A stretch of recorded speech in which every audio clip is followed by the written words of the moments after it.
Bonjour et bienvenue dans cette quatrième partie sur le guide Ansible. Cette fois-ci, nous allons créer et exécuter un playbook. J'ai toujours le nez pris, j'en suis toujours désolé.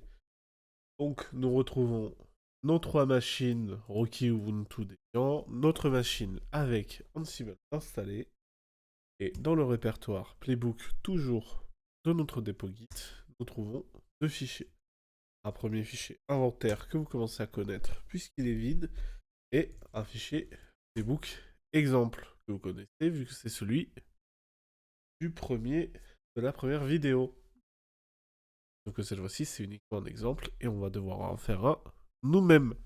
Nous allons commencer par réaliser notre inventaire. Donc dans mon groupe 1, je vais mettre Rocky et Ubuntu. Hop. Toujours les deux petits points à la fin. Dans le groupe 2, je vais mettre Debian.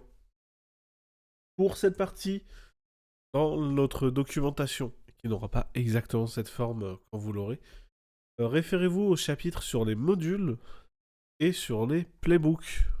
Voilà. Sinon, vous pouvez juste faire avec moi et ça devrait aller. Donc, je vais créer un fichier. Je vais appeler playbook exercice. YAML, toujours. Je crée un fichier YAML, donc forcément 3 tirets en haut et je vais créer mon premier play. Donc, premier play qui s'appellera le meilleur play de tous les temps, qui s'appliquera aux hôtes du groupe, qui utilisera le compte distant Ansible, qui procédera à une escalade de privilèges. Voilà, je m'assure juste que j'ai pas écrit de bêtises.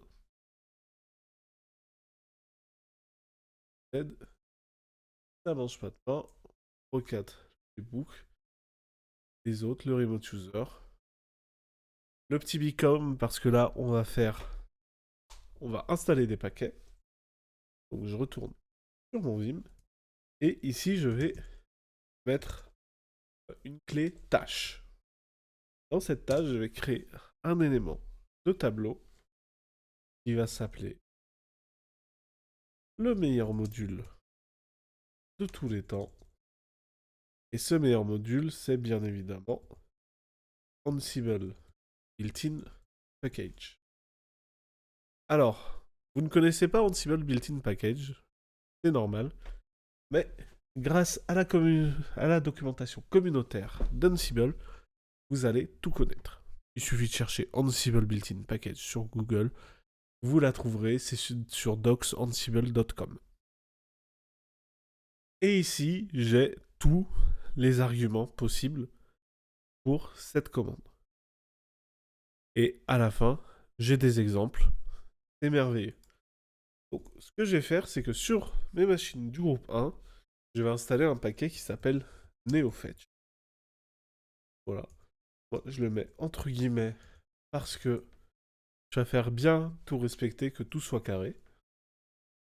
Et je veux qu'il soit dans un état présent. Voilà, donc ça veut dire, si on remonte, que si le paquet est déjà installé, il ne fera rien. S'il n'est pas présent, il l'installera.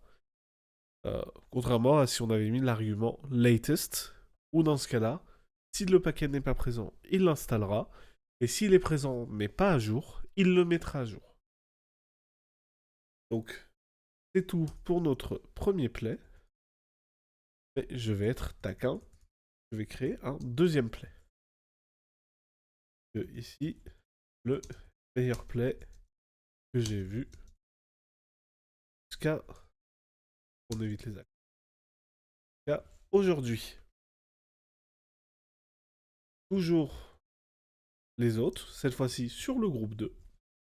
Donc ce sera sur notre machine Debian. Le remote user, pour moi, c'est toujours Ansible. toujours avec les droits, pour installer tasks.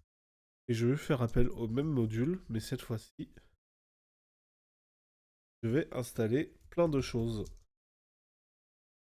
Tout est relatif. Ansible.builtin package.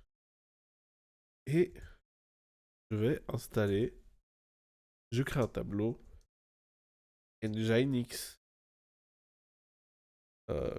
curl, wget. Et c'est déjà très bien. Et je veux que leur état soit latest. Donc si ces paquets sont présents mais pas à jour, ils seront installés. Enfin, ils seront mis à jour. Et s'ils ne sont pas présents, ils seront installés. Là, si on remonte, j'ai mes 3 tirets pour indiquer que c'est un fichier Ansible. Mon premier play avec une tâche. Mon deuxième play avec une deuxième tâche. Et on va même mettre une deuxième tâche à l'intérieur de ce play. Aim. Une tâche qui ne paie pas de mine. Le nom sert uniquement à vous pour vous retrouver lorsque vous exécutez Ansible et qu'il en fait vous dit ce qu'il est en train de faire. Donc mettez des choses que vous reconnaîtrez. Là on s'amuse, c'est de la documentation. Mais ici par exemple j'aurais mis installation des paquets nécessaires. Ici j'aurais mis encore autre chose. Avec Ansible built-in systemd, name Nginx. Et voilà, je m'assurais que Nginx soit dans un état démarré et qu'il se lance au démarrage. Là, je peux sauvegarder mon playbook. Et maintenant, vous connaissez, vu que vous l'avez déjà fait, Ansible playbook, -i, mon inventaire, -u, mon utilisateur distant, et mon playbook. Et c'est parti. On peut voir qu'il a trouvé les 2 machines pour commencer, qu'il a récupéré les informations sur ces machines, qu'il a installé Neofet sur l'une. Oui, là il passe à mon deuxième play, il rassemble. Les paquets étaient déjà installés, Nginx était déjà lancé et enabled, donc il n'a rien fait. Résultat, j'ai eu 2 changements. Et ici, rien n'a changé. Si je vais vérifier ici et que je lance NeoFetch, hop, on peut voir que il trouve bien mon Rocky Linux. Si je vais ici et que je lance NeoFetch, il trouve bien mon Ubuntu. Si je vais ici et que je lance NeoFetch, il n'y est pas. Par contre, wget y est. Et voilà, c'est tout pour notre premier playbook. On a pu faire un playbook avec plusieurs tâches, plusieurs plays. Et c'est déjà très bien. La prochaine fois, nous verrons les rôles.